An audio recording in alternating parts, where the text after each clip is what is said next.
के जमाने में हमारे भारत की तस्वीर बदलती नजर आ रही है।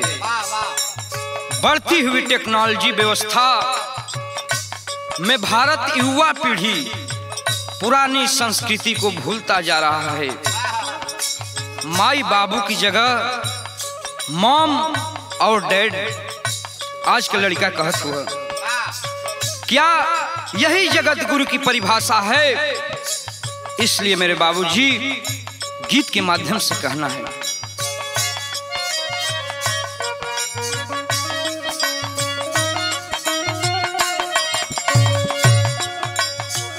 माई बाबू के ना भूलई हाय पीराना,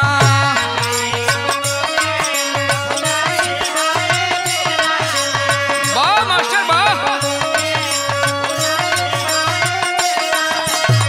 माई बाबू के ना भूलई हाय पीराना, भूलई हाय पीराना।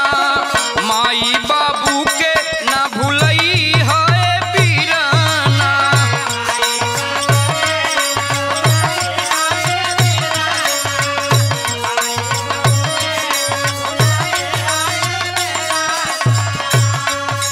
आज का लोग मंदिर में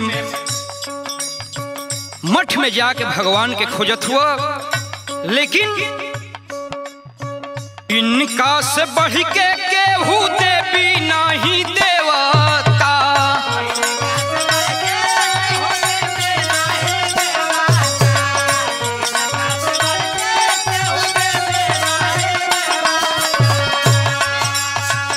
ई नहीं रहते तो जग में नहीं आवता।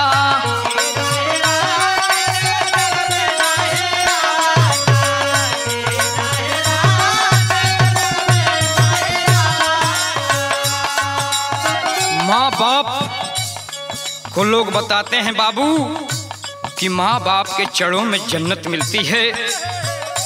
अगर इस धरती के 36 करोड़ देवी देवताओं को तराजू के पलड़े पर बिठा दीजिए और एक तरफ तराजू के पलड़े पर माँ बाप को बैठा दीजिए तो माँ बाप का पलड़ा भारी हो जाएगा। इनके न कबहू सतई हाय पीरना, इनके न कबहू सतई हाय पीरना, सतई हाय पीरना। माई बाबू के ना भूलई हाय पीरना।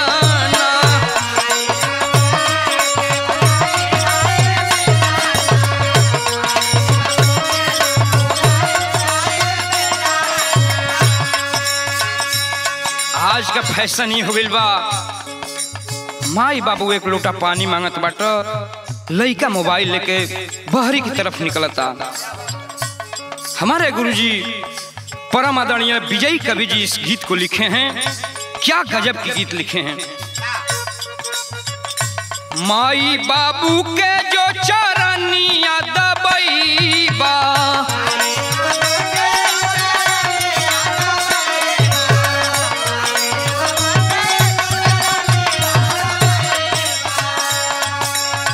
पुतवा फुलईबा हो दूधवा नहईबा।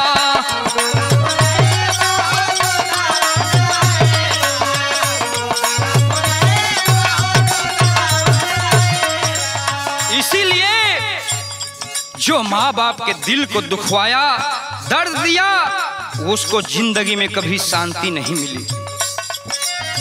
कबहू न दिलवा दुखई हाय पीरना, कबहू न दिलवा दुखई हाय पीरना, दुखई हाय पीरना। माई बाबू के ना भूलई हाय पीरना।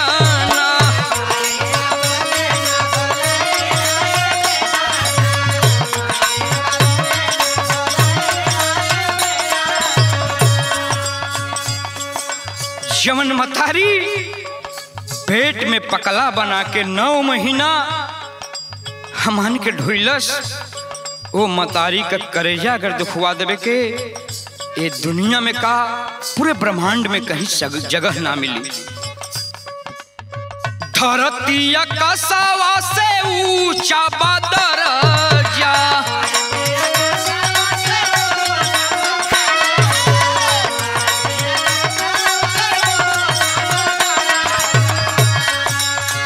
जग में भराई नहीं निकर होकर जा।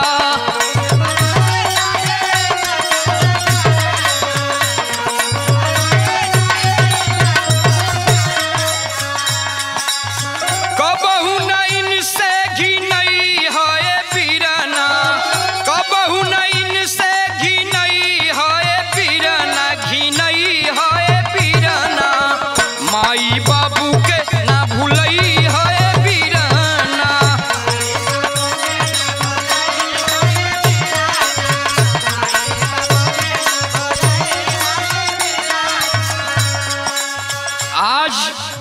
जैसन हमनी का करे के कल ओकर प्रतिफल हमनी के मिली। आज अगर माई बाबू के कष्ट हुई, हमनी की वजह से कष्ट हुई, आवे वाला समय में भी हमन के भी कष्ट हुई। कहियो तो तू भी हो बाबू माई,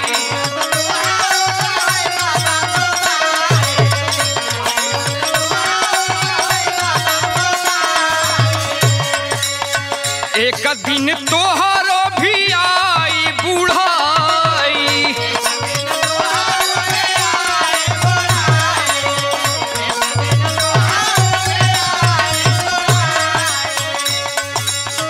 वृद्धाश्रम का बहु पठई हना पीरना, वृद्धाश्रम का बहु पठई हना पीरना, पठई हना पीरना।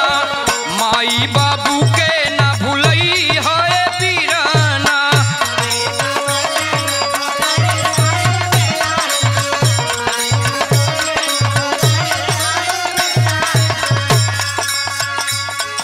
और अंतिम लाइन में हमारे पूजनीय कवि जी कहते हैं, स्वामी बिहारी पत्तू छह बार गईले,